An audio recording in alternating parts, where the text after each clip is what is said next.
Halo semuanya, Assalamualaikum warahmatullahi wabarakatuh. Alhamdulillahirrabbilalamin, amma ba'du.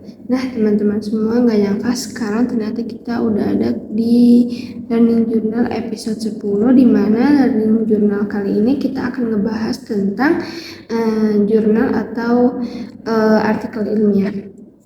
Nah, kenapa kita ngebahas tentang jurnal dan artikel ilmiah? Karena kita tuh perlu kalian ketahui, kita tuh dapat tugas dari dosen berita dan artikel itu.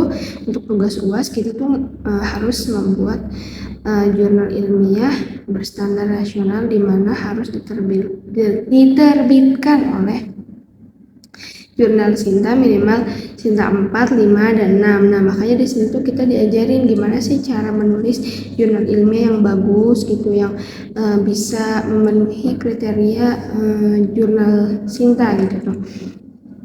Nah, sebelum Pak Adi ngejelasin tentang cara menulis jurnal artikel ilmiah kemarin itu, beliau tuh ngomong kalau misalkan Indonesia tuh masih minim banget orang-orang yang nulis karya tulis ilmiah gitu ya. Nah, kita tuh bahkan kalah sama Malaysia, cuma ada 1/7-nya. Nah, maka dari itu mungkin ini adalah alasan kenapa kita tuh dikasih tugas sama Pak Adi buat bikin UAS tuh bikin jurnal ilmiah atau artikel ilmiah, itu karena untuk mungkin meningkatkan akreditasi gitu, biar banyak karya ilmiah yang dipublish gitu tuh dari mahasiswa Indonesia, khususnya UIN Banten. Nah, yang pertama itu adalah kita akan ngebahas tentang memulai menulis artikel nih ya.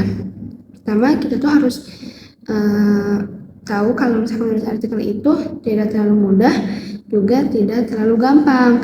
Nah, adapun ciri-ciri dari jurnal atau artikel ilmiah itu, yang pertama itu bersifat objektif atau tidak memihak siapapun dan bersifat fakta, tidak mengarang. Nah, kedua tuh sifatnya adalah rasional atau isi dari si jurnal atau artikel tersebut tuh bisa masuk gitu ke akal kita, bisa dipahami gitu, bisa masuk akal materi yang disampaikan. Nah, selanjutnya adalah cirinya adalah kritis, bersifat kritis. Kritis adalah cara berpikir secara mendalam yang melibatkan analisis dan evaluasi. Nah, yang selanjutnya adalah pembaharuan. Nah, pembaharuan itu artinya adalah judul atau pembahasan yang diangkat di suatu jurnal atau artikel ilmiah itu pembaharuan yang lagi hangat-hangat dibicarakan gitu tuh, yang terbaru gitu. Nah, pokoknya terbaru artinya dari pembaharuan itu.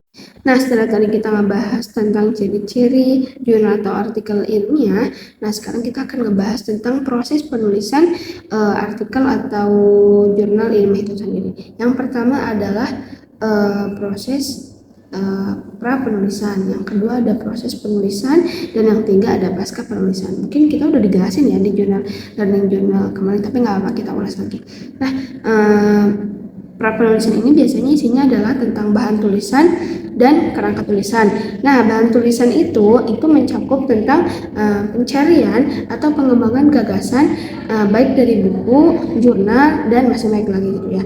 Nah, terus juga di bahan tulisan ini kita tuh harus memahami metode yang kita ambil.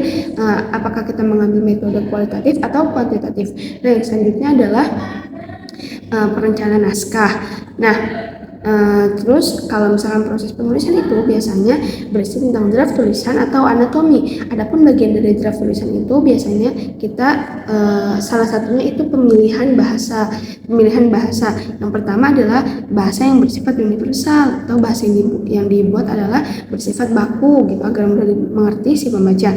Nah, yang selanjutnya adalah gaya bahasa selingkungan, yang biasanya di sini tuh kita harus mencantumkan gambar atau tabel serta identitas si penulis tersebut. Nah, yang selanjutnya adalah draft kasar tulisan atau jangan terlalu takut untuk menulis, dimana kita tuh bebas gitu buat menulis semua gagasan yang ada di pikiran kita. Yang penting gagasan itu tuh harus sesuai fakta, tidak memihak siapapun, bahasanya mudah difahami bagi si pembaca, dan masuk di akal gitu. Nah, yang selanjutnya adalah anatomi penulisan atau kerangka penulisan. Maksudnya adalah ini adalah bagian-bagian yang harus ada di jurnal atau artikel ilmiah itu sendiri. Yang pertama adalah judul. Ini adalah hal terpenting ya, karena ini adalah hal awal gitu yang dituliskan di jurnal atau artikel ilmiah gitu. Karena pasti kan pertama sebelum orang-orang baca isinya itu kita harus baca judulnya dulu, makanya kita harus buat judulnya menarik minat membaca gitu buat baca isi dari jurnal atau artikel ilmiah itu sendiri.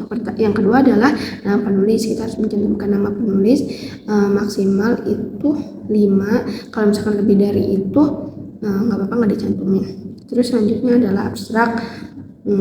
Yang selanjutnya adalah ada kata kunci, lalu ada pendahuluan, ada landasan teori, ada metode penulisan tersebut, kualitatif atau kuantitatif.